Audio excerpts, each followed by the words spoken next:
So we are reading from the Bhagavatam, and we found a little cozy nook somewhere where we can chill out and read together. Kind of in quiet, except they're doing some construction work over there, but I don't think we're going to be disturbed, he says. Okay, where are we? Canto 4, chapter 24, text 65. Om Namo Bhagavate Vasudevaya.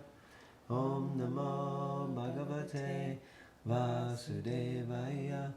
Om Namo Bhagavate Vasudevaya. Text 65. My dear Lord, your absolute authority cannot be directly experienced, but one can guess by seeing the activities of the world that everything is being destroyed in due course of time. The force of time is very strong, and everything is being destroyed by something else, just as one animal is being eaten by another animal. Time scatters everything exactly as the wind scatters clouds in the sky. Purport. The process of destruction is going on according to the law of nature. Nature within this material world can be nothing within this material world can be permanent, although scientists, philosophers, workers, and everyone else are trying to make things permanent. One foolish scientist recently declared that eventually life will be made permanent through science. Some so-called scientists are also trying to manufacture living entities within the laboratory. Thus, in one way or another, everyone is busy denying the existence of the Supreme Personality of Godhead and rejecting the supreme authority of the Lord. However, the Lord is so powerful that he destroys everything in the form of death. As Krishna says in the Bhagavad Gita, chapter 10, text 34, Mrityu Saiva Harashchaham, I am all devouring death. The Lord is just like death to the atheists, for he takes away everything they accumulate in the material world. Hiranyakashipu, the father of Prahlad, always denied the existence of the Lord, and he tried to kill his 5-year-old son due to the boy's unflinching faith in God. However, in due course of time, the Lord appeared as Nrsimhadev and killed Hiranyakashipu in the presence of his son. As stated in Srimad Bhagavatam 1.13.47, this killing process is natural. Jiva jivasya jivanam. One animal is food for another animal. A frog is eaten by a snake is eaten by a mongoose, and the mongoose is eaten by another animal. In this way, the process of destruction goes on by the supreme will of the Lord. Although we do not see the hand of the Supreme Lord directly, we can feel the presence of that hand through the Lord's process of destruction.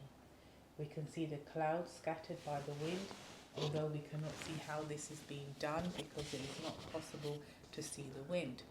Similarly, although we do not directly see the Supreme Personality of Godhead, we can see that he controls the process of destruction. The destructive process is going on fiercely under the control of the Lord, but the atheists cannot see it.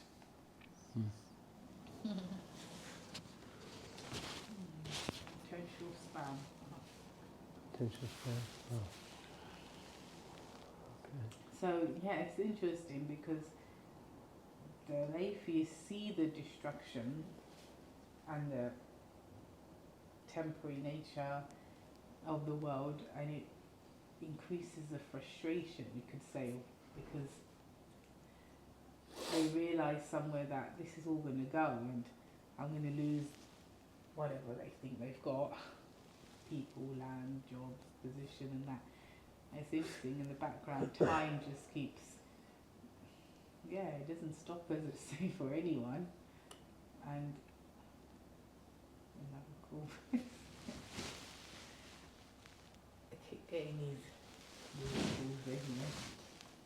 But yeah, it's interesting. It's like time, it's a powerful factor, and Krishna, God, is behind everything and just slowly destroying, you know? It's quite sobering when you think about it. Like when you look at pictures, like on Facebook, whatever, they show you pictures 2 years ago, 5 years ago, this, and you're like, oh yeah. now. I just saw some pictures come up 1 year ago, and it was too close up for me.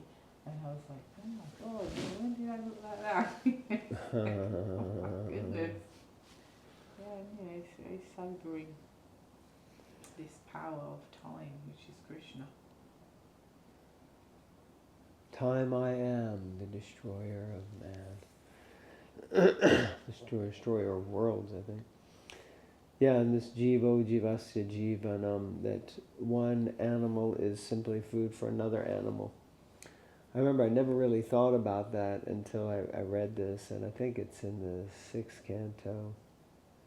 Or no, actually Prabhupada says 113.47.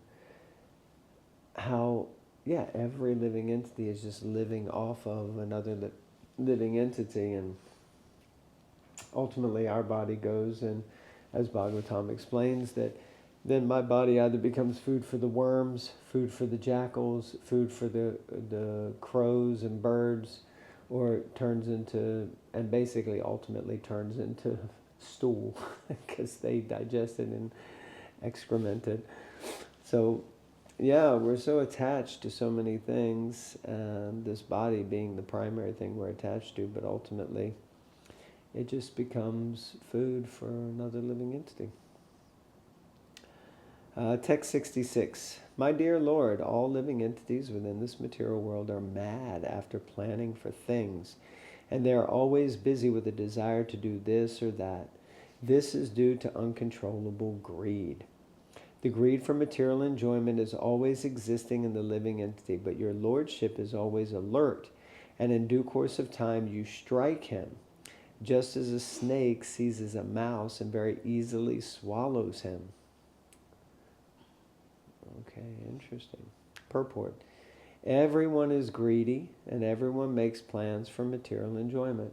Okay, raise your hands out there if you make plans for material enjoyment. Yes. Raise your hands if you're greedy. We're supposed to become greedy, lowlium, we're supposed to become greedy for Krishna, for service, for chanting, hearing the holy name. In his lust for material enjoyment, the living entity is described as a madman.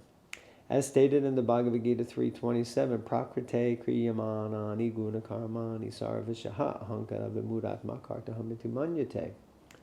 The bewildered spirit soul, under the influence of the 3 modes of material nature, thinks himself to be the doer of activities which are in actuality carried out by nature.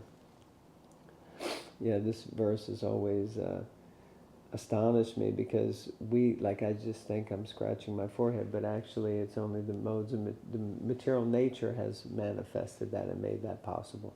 And we think, no, but I decided to scratch my head and I did it. But I could be paralyzed or paraplegic, or I could be numb and not even feel the itch, or I could be distracted. There could be so many things that happen, which is why I don't get to scratch my head. I think I'm doing it, but actually it's all just being facilitated by the material energy.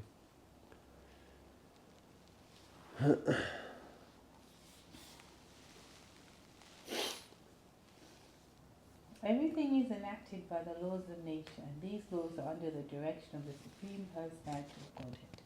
The atheists or unintelligent men do not know this. They are busy making their own plans, and big nations are busy expanding their empires. And yet we know that in due course of time, many empires have come into existence and been destroyed. Many aristocratic families were created by people in their extreme madness, but we can see that in the course of time, those families and empires have all been destroyed. But still the foolish atheists do not accept the supreme authority of the Lord. Such foolish people unnecessarily concoct their own duties without referring to the supreme authority of the Lord. The so-called political leaders are busy making plans to advance the material prosperity of their nation, but factually these political leaders only want an exalted position for themselves.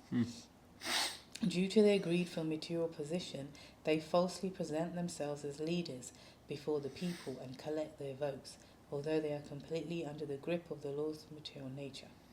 These are some of the faults of modern civilization. Without taking to God consciousness and accepting the authority of the Lord, the living entities become ultimately confused and frustrated in their plan-making attempts. Due to their unauthorized plans for economic development, the price of commodities is rising daily all over the world, so much so that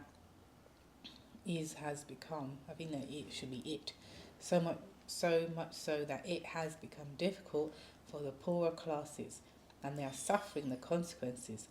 And due to lack of Krishna consciousness, people are being fooled by so-called leaders and plan makers.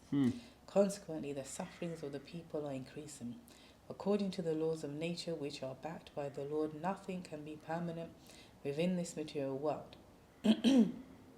Therefore, everyone should be allowed to take shelter of the Absolute in order to be saved. In this regard, Lord Krishna says in Bhagavad Gita, chapter 5, text 29, Bhaktaram yagatapa samsarva lokam maheshwaram suridam sarva bhutanam gyatva mam shantinrichati. The sage who knows me as the ultimate purpose of all sacrifice and austerities, the supreme lord of all planets and demigods, and the benefactor and well-wisher of all living entities, attains peace from the pangs of material miseries.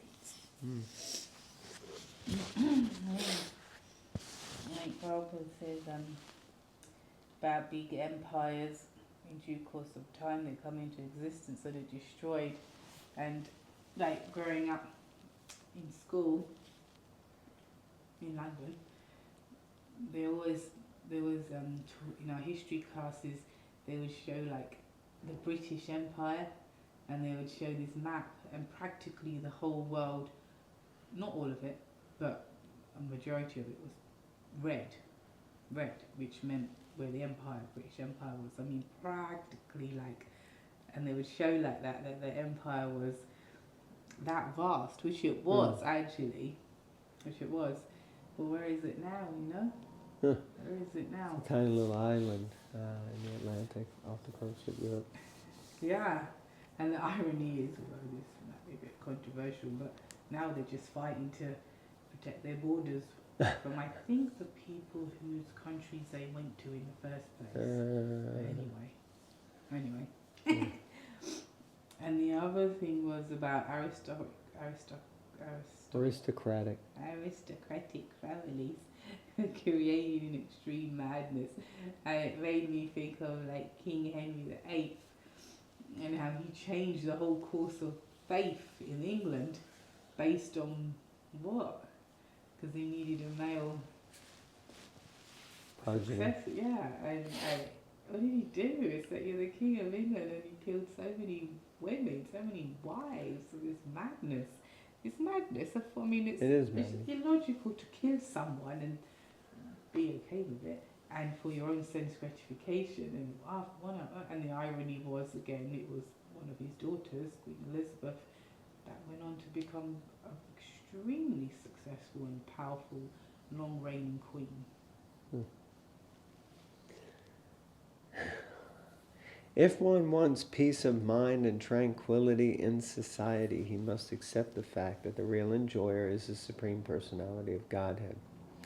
The Lord is the proprietor of everything all over the universe, and He is the supreme friend of all living entities as well.